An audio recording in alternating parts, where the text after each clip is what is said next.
परमेश्वर का हम धन्यवाद करते हैं सभी मसीह भाई बहनों को। जय मसीह की। मेरे प्यारों, आइए प्रभु का वचन सुन ले और अपनी सारी चिंता परेशानियों को प्रभु के हाथ में सौंप दे। क्या जाने प्रभु की दया हो और आप वचन सुनते सुनते भले चंगे हो जाएं। तो जो लोग नहीं, कृपया इस चैनल को सब्सक्राइब कर दे। तो मैं वचन पढ़ता हूँ कि परमेश्वर सब कुछ बनाने वाला है और परमेश्वर के पास कैसे हम पहुँच सकते हैं, आज के इस वचन में पढ़ूंगा तो आपको मिलेगा। हालेलुया। तो मैं वचन को पढ़ता हूँ, आप उसे ध्यान से सुने। भजन संहिता 24। पृथ्वी और जो कुछ उसमें है यहोवा ही का है, जगत और उसमें निवास करने वाले भी। पृथ्वी जो कुछ भी है वह सब प्रभु ने बनाए हैं, और जो जगत में रहने वाले लोग हैं, चाहे यीशु मसीह को मानने वाले हों या न मानने वाले हों, सब किसके हैं? वो यीशु मसीह के हैं। सभी प्रभु यीशु मसीह के लोग हैं। क्यों? क्योंकि प्रभु ने सबको बनाया है, और चाहे वो यीशु मसीह को माने या न माने, यीशु मसीह भी इस जगत में आए। आप कहेंगे यीशु मसीह क्या इस पृथ्वी को बनाए? तो बनने के बाद आए, परंतु प्रभु का वचन जब पूरा सुनेंगे तो प्रभु कह रहे हैं कि मैं अब्राहम से भी पहले था। इसी बात पर यहूदी लोग पत्थर उठा लिए थे प्रभु को मारने के लिए। हालेलुया। क्योंकि प्रभु स्वयं नहीं बता रहे कि मैं ही यहोवा परमेश्वर हूँ, परंतु वचन के अनुसार जो समझने वाले हैं, आत्मिक व्यक्ति उसको समझ लेते हैं कि यीशु मसीह ही यहोवा परमेश्वर है। यहाँ जगत और जो कुछ भी है वह सब प्रभु यीशु मसीह का है। यीशु मसीह को छोड़ और कोई ईश्वर इस जगत में है ही नहीं। हालेलुया। तो जैसे प्रभु के वचन में लिखा है कि मत्ती 28वें अध्याय में कि स्वर्ग और पृथ्वी का सारा अधिकार मुझे दे दिया गया है। प्रभु को अधिकार है तो प्रभु का है तभी ना अधिकार है। अगर दूसरा कोई कैसे कह सकता है?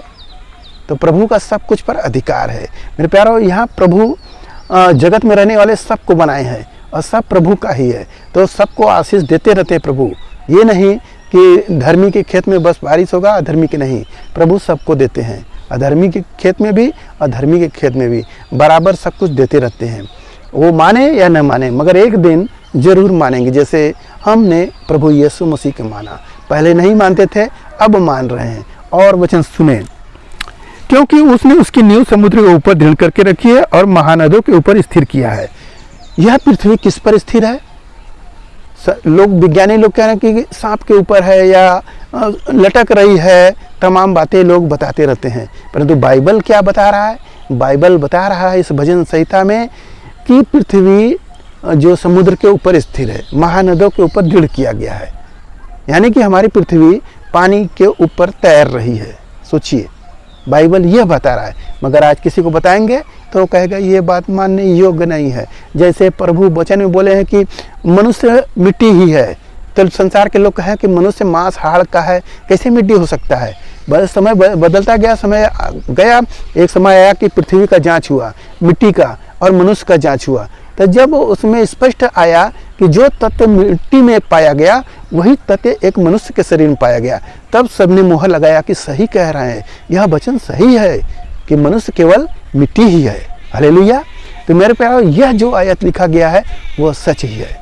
तो मैं और पढ़ता हूँ, यहोवा के पर्वत पर कौन चढ़ सकता है और उसके पवित्र स्थान में कौन खड़ा हो सकता है? जिसके काम निर्दोष और हृदय शुद्ध हैं, जिसने अपने मन को व्यर्थ बात की ओर नहीं लगाया और न कपट से शपथ खाई। प्रभु के पर्वत पर कौन चढ़ सकता है? संसार में तो सभी लोग हैं, सबों को प्रभु दे रहे हैं, परंतु प्रभु के पास कौन पहुंच सकता है?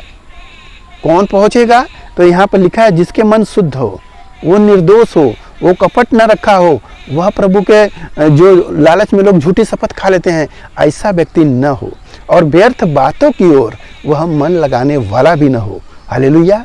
इन सब आयतों को जब आप अपने जहन बैठाएंगे और इसके अनुसार चलेंगे कि ऐसा पाप वाली काम हम नहीं करेंगे, हम पवित्रता का जीवन जिएंगे, तो प्रभु के पास आएंगे। यहाँ वचन में लिखा है कि जब तक आप बपतिस्मा नहीं लेंगे प्रभु के पास नहीं पहुंच सकते, क्योंकि बपतिस्मा ही उद्धार का एक मार्ग है। तो हमें बपतिस्मा लेना जरूरी है। तो प्रभु के पास जाने से पहले आपको बपतिस्मा लेना होगा। बपतिस्मा लेंगे, पवित्र आत्मा आपके जीवन में काम करेगा और आप भले भले काम करेंगे, अद्भुत चिन्ह चमत्कार करेंगे। ये सामर्थ्य की बात आपके जीवन में लागू हो जाएगी जिस दिन आप बपतिस्मा ले लेंगे। हालेलुया। तो मेरे प्यारों, प्रभु के पास जाना है तो बपतिस्मा लेना है। और यहाँ पर जैसे बोला गया है कि शुद्ध वाले काम, अपनी व्यर्थ बातों की ओर मन नहीं लगाएंगे, चुगली वाली बातों की ओर मन नहीं लगाएंगे। सारे बात जब आप छोड़ेंगे तब आप पवित्र पर्वत पर चढ़ने लायक हो जाएंगे। जैसे मूसा चढ़ा था, यहोशू चढ़ा था। हालेलुया। क्यों? कि उसका मन शुद्ध था। परमेश्वर के पास यहोशू नहीं गया, यहाँ पर मूसा पहुँच गया। क्यों? क्योंकि वह पृथ्वी भर के, लिखा है कि वह पृथ्वी भर के सभी मनुष्यों में से ज़्यादा नम्र था।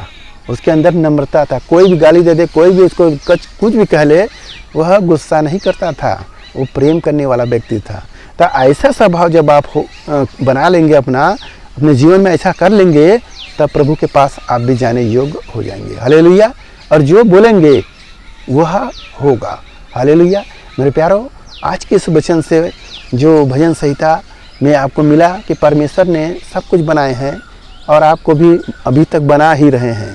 आपके अंदर बहुत सी कमियां हैं, हमारे अंदर बहुत सी कमियां हैं, जो हर दिन एक नया दिन सिखाता है। रात हमें ज्ञान सिखाती है, दिन हमें वह काम करना सिखाती है। हालेलुया।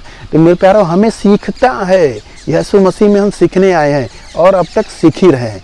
जिस दिन पूरा होगा हम यहाँ नहीं रहेंगे, चले जाएंगे। हालेलुया। तो मैं भी आपको सिखा रहा हूँ, आप इस वचन को सीखिए, कैसे आपको अपना जीवन जीना है। प्रभु यीशु मसीह के वचन के अनुसार चले, आशीष आपके पास है। बहुत सी घबराहट होती है, बहुत सी समस्याएं आती है, तो उस समस्याओं को छोड़ो। आप आशा में आनंदित रहो और क्लेश में स्थिर रहो और नित्य प्रार्थना में लगे रहो। ये 3 काम आप कर लो, आपके जीवन में सफलता है और आप यीशु मसीह में जड़ पकड़ लोगे। हालेलुया। फलोगे, फूलोगे, आगे बढ़ जाओगे। तो आज के इस वचन से जो कुछ मिला उस पर ध्यान करें, प्रभु आपको आशीष देंगे। आइए आपके लिए प्रार्थना करें। महान परमेश्वर, हम आपका धन्यवाद करते हैं इस मिश्रा आज के दिन प्रभु, जो ये वचन मिला, जितने सुने प्रभु ने आशीष मिले, उनके घर परिवार में सुख शांति बनी रहे, सभी लोग भले चंगे रहे। मेरे राजा, आज का वचन उनके हृदय के पट्टियों पर लिखी जाए। धन्यवाद करते हुए प्रार्थना यीशु मसीह के नाम में, आमीन।